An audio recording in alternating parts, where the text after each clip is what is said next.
Asterisk I stood in the freezing rain outside the mansion I paid for, shivering in my coat while my own son toasted to his success inside. I wasn't just locked out of a house. I was being locked out of my own life.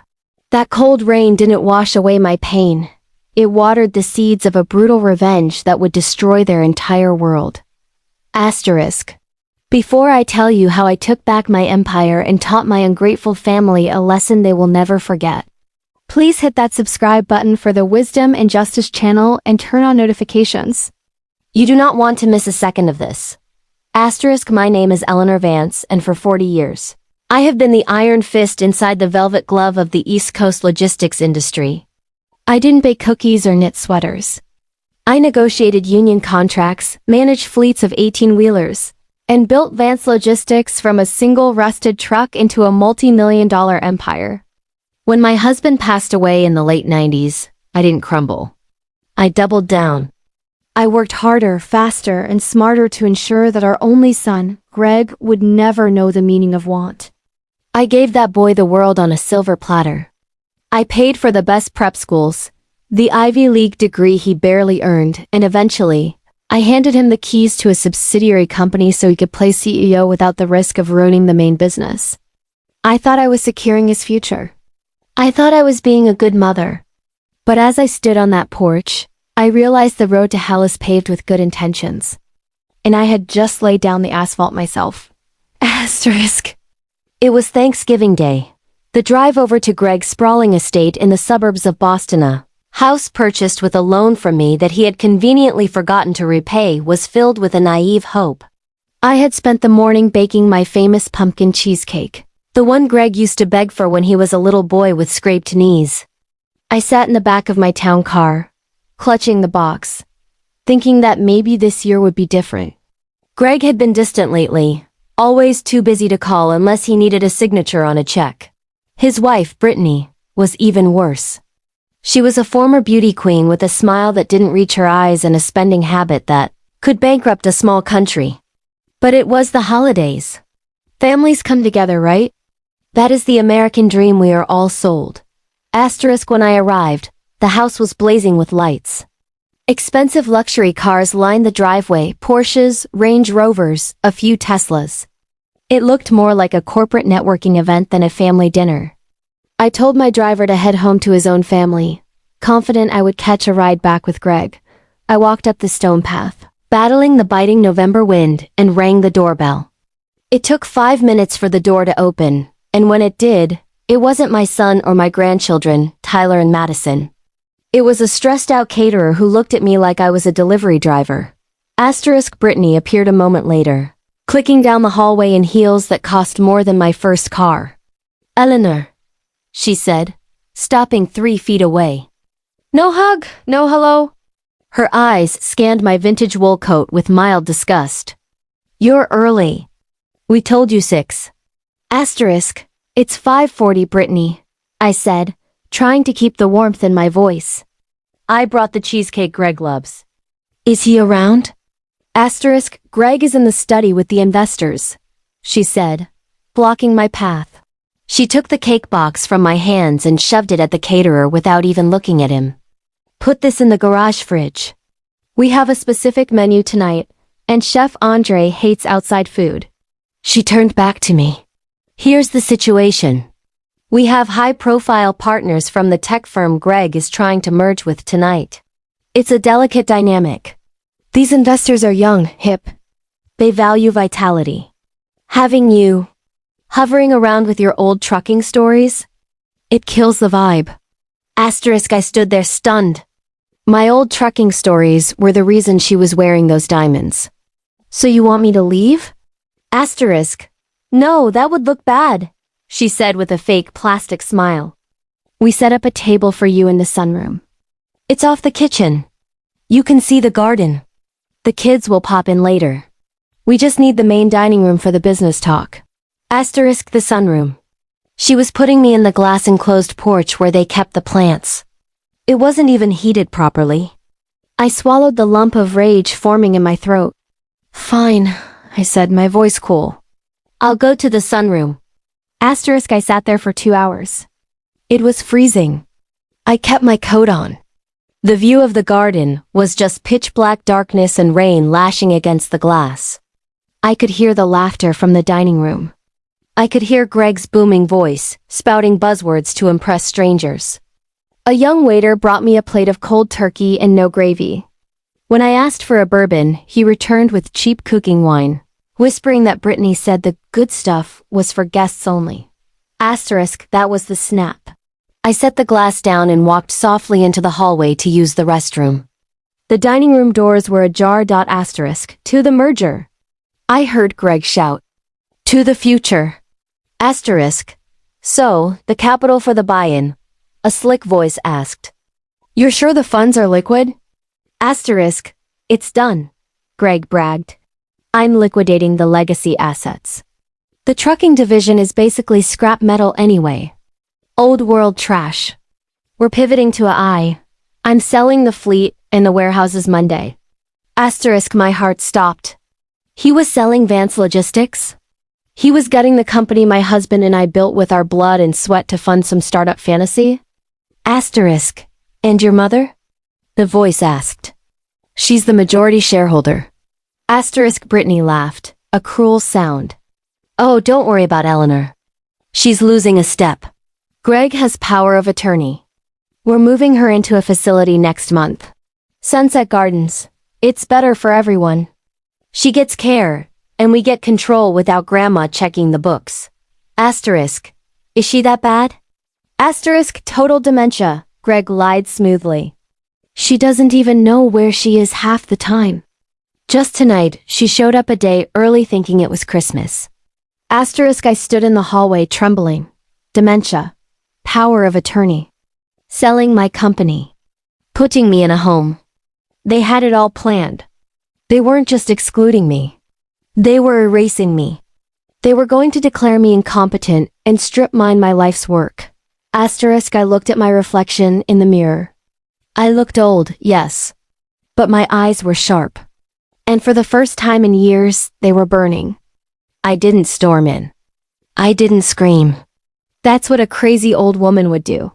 Instead, I grabbed my umbrella and walked out into the rain. I walked 2 miles to a gas station and called a cab. Asterisk, on the ride back to the city, I didn't cry. I pulled out my phone and called my lawyer. Simon, I said. I know it's Thanksgiving. I need you in the office at 7 a.m. We're not just rewriting the will. We're going to war. Asterisk, Greg and Brittany thought I was a senile cash cow. They forgot one thing. I built the board they were playing on. And starting tomorrow, I was going to show them exactly how the game is played. Asterisk, the sun hadn't even cracked the horizon when I walked into the lobby of the grandiose glass and steel building in downtown Boston where my lawyer, Simon Vance, kept his office. It was Black Friday. The rest of the country was lining up at retail stores for discounted televisions, but I was here to shop for something much more expensive. Total legal annihilation. Asterisk, I hadn't slept a wink. I had spent the night in my penthouse, staring out at the city lights, drinking coffee black enough to strip paint, and replaying that conversation from the hallway over and over in my mind. Dementia. Sunset Gardens. Scrap metal. Every word was fuel for the fire burning in my chest. Asterisk, Simon was waiting for me, looking like he had rolled out of bed and straight into a suit. He was a shark in the courtroom but a teddy bear with me, having handled my contracts since the 90s. Asterisk, Eleanor, he said, pouring me a fresh cup. You sounded terrifying on the phone. What is going on? Is this about the estate planning? Asterisk. It's about survival, Simon, I said, sitting down and placing my phone on his mahogany desk. Greg and Brittany aren't just waiting for me to die. They are trying to speed up the process. They are planning to declare me incompetent, activate my power of attorney, and liquidate Vance Logistics to fund some pie-in-the-sky AI startup. Asterisk, Simon stopped pouring. The coffee pot hovered in midair. Incompetent! On what grounds?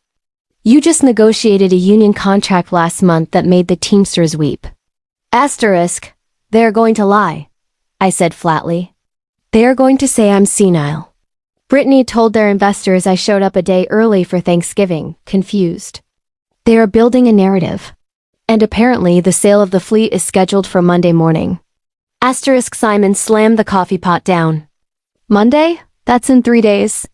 If they have a buyer lined up and Greg uses the POA claiming you're incapacitated, he can sign the papers. It's fraud, but unwinding it after the ink dries would take years of litigation. The trucks would be gone. Asterisk. Then we stop it before the ink dries, I said. First things first.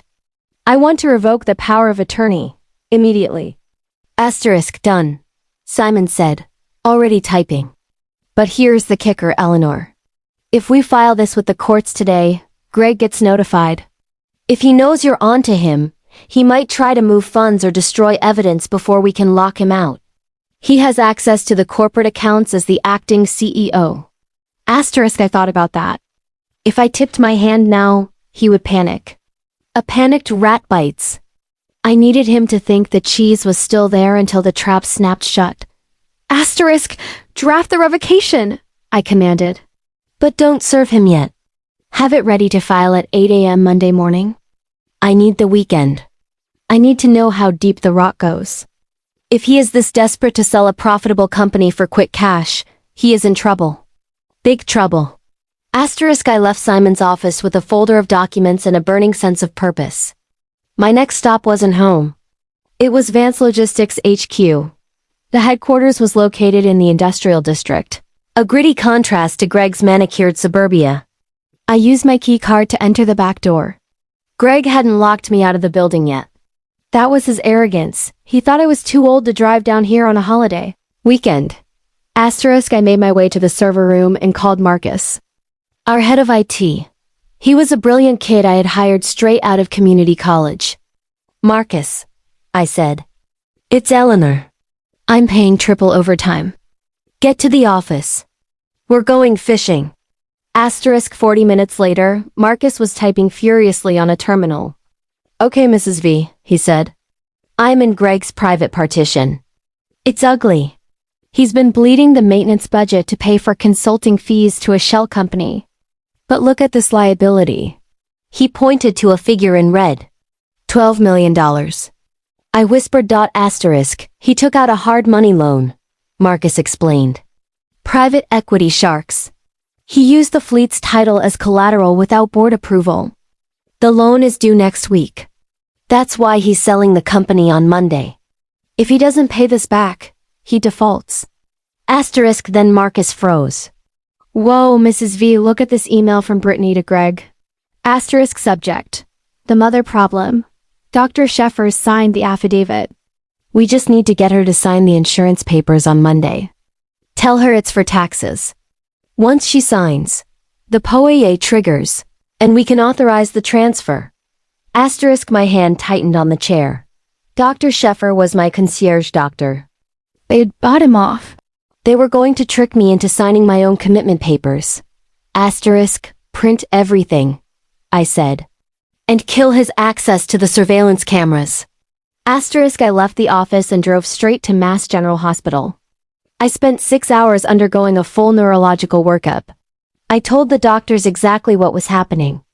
When I walked out at 8 p.m., I held a sealed medical certificate stating that Eleanor Vance was of sound mind and superior cognitive function.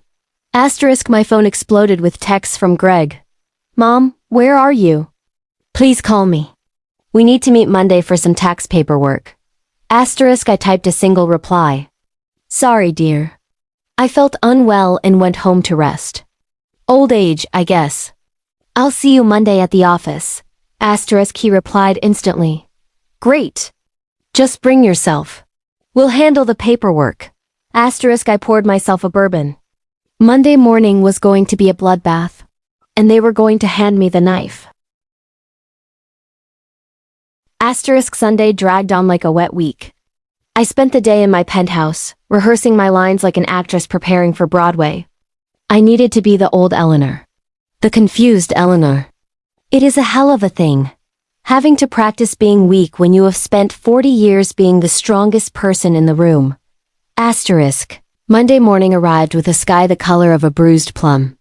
I dressed meticulously. I put away my sharp navy blazer and pearls. Instead, I chose a beige cardigan that hung a little loose and a floral blouse that looked like something from a nursing home catalog. I deliberately didn't dye my roots that weekend. I looked frail. I looked harmless. I took a cab to the office so Greg would see me arrive alone. The walk to the conference room felt like walking the Green Mile. I paused at the double oak doors and heard voices inside. She's here. Greg's voice tight and high. Remember, she's confused. Be gentle.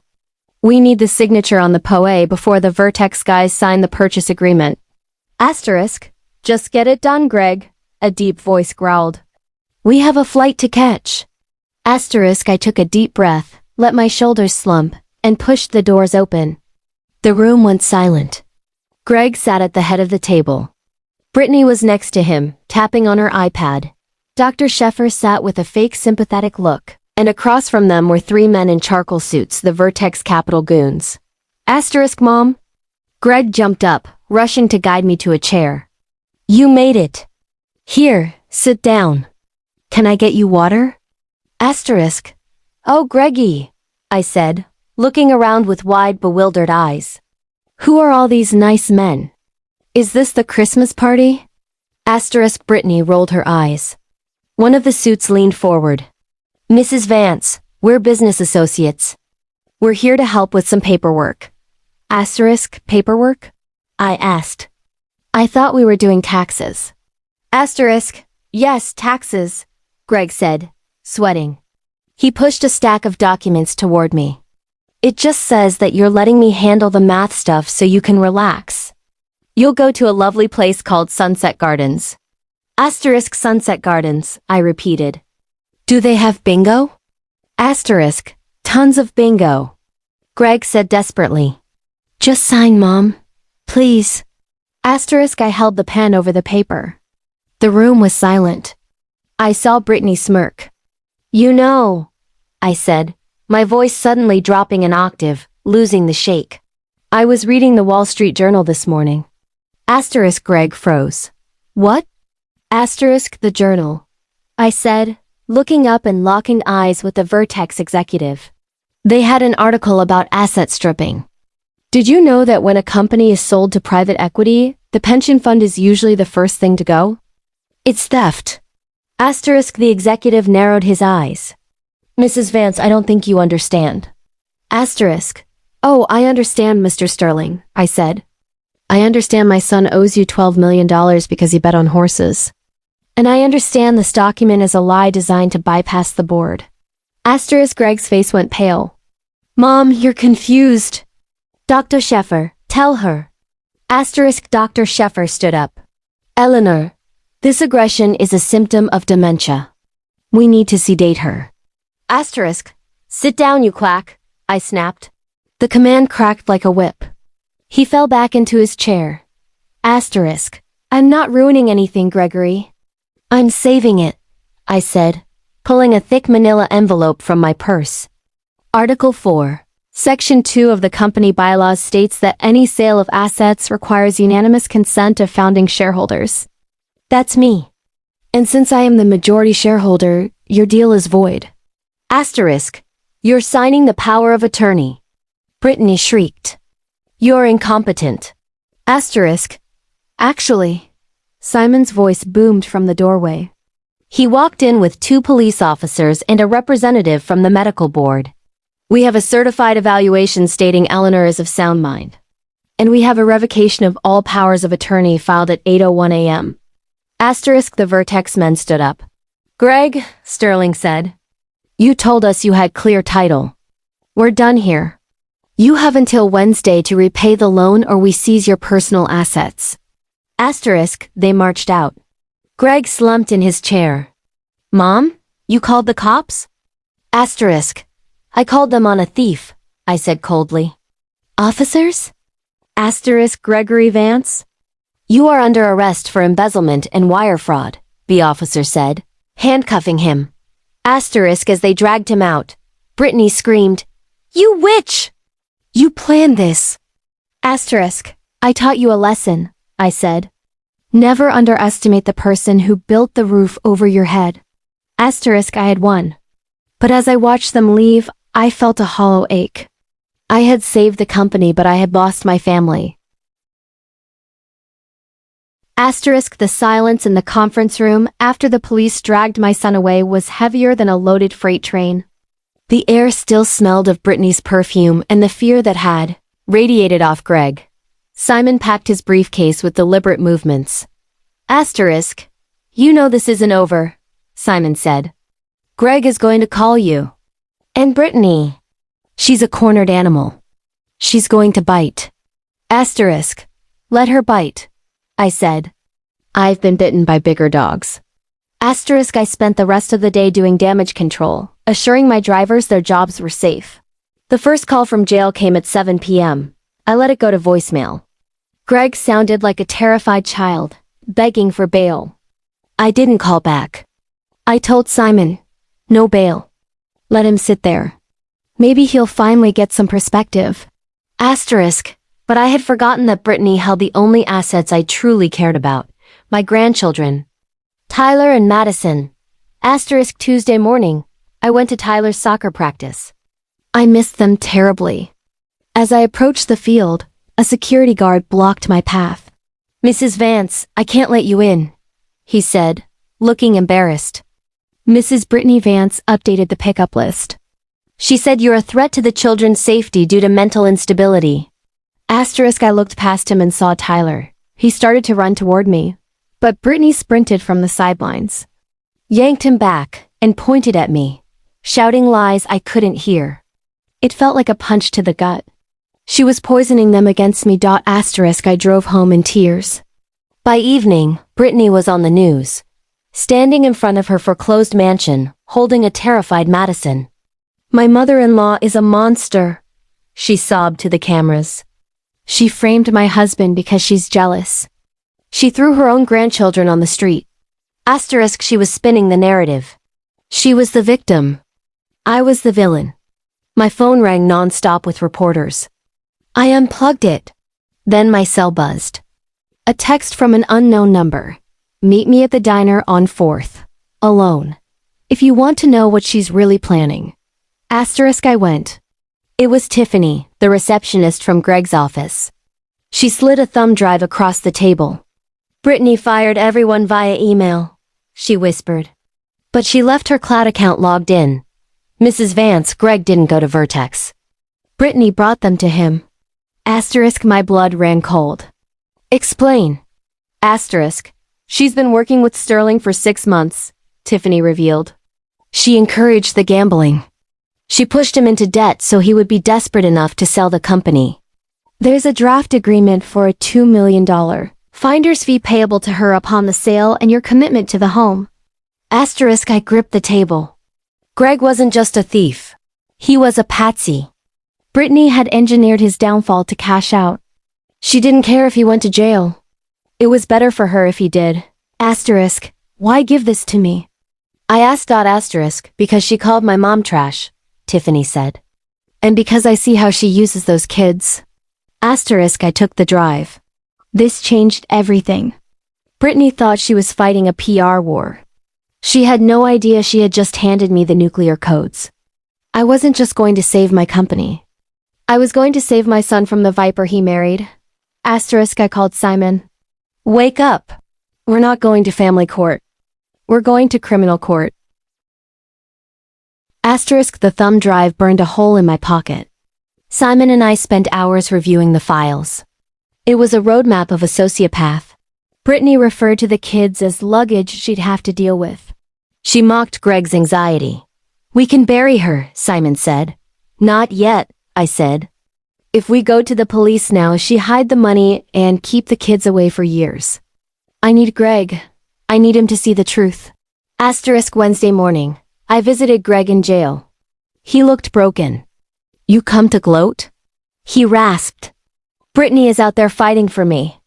Asterisk, she's playing a role, Greg. I said. I held up a printout of an email against the glass. Subject. The idiot is ready. Once the old hag is in the nursing home, I'm taking the kids to St. Bart's. I can't wait to be done with this pathetic family. Asterisk Greg read it. This is fake. Asterisk. I have her bank statements showing payments from Vertex, I said. She set you up. She needs you in prison so she can take the kickback and run. Has she visited you? Has she hired a lawyer? Asterisk. Greg went silent. The denial shattered. She said she was saving money for the kids. Asterisk. I posted your bail, I said. You're coming home. But I need you to help me destroy her. Asterisk. We hatched a plan. We needed Brittany to hand over the kids willingly. I sent her a text. You win. I'll buy you out. $10 million. Cash. Meet at the Plaza Hotel. Bring custody papers. Asterisk. She replied instantly. Make it $15 million. Asterisk. Thursday at noon, I sat in a hotel suite. Brittany walked in, looking smug. I knew you'd fold, she said. Asterisk. I just want the kids safe, I said. You're willing to walk away from them. Asterisk. They're exhausting, she laughed, signing the waiver of parental rights. I have my whole life ahead of me. Transfer the funds. Asterisk. There's just one problem, I said. I lied about the police. Asterisk. Greg stepped out of the bedroom. I heard you, Brittany. You sold our children. Asterisk. Brittany gasped. Greg? Baby, she tricked me. Don't touch me. Greg recoiled. The police burst in. Brittany Vance, you are under arrest for extortion and fraud. Asterisk. As they dragged her out screaming, Greg picked up the custody papers. It's over, he whispered. Asterisk. Almost, I said. Now we go get the kids. Asterisk. The elevator ride to the room where Brittany had stashed the kids felt like an eternity. When we opened the door, the nanny looked relieved to see us. Madison was crying for her daddy. Greg dropped to his knees and scooped her up, sobbing. Tyler ran into his arms, the facade of bravery crumbling. I stood by the door, guarding them. Nobody was taking these kids again. Asterisk. The fallout was nuclear. Tiffany leaked the emails to the press. Public opinion snapped overnight.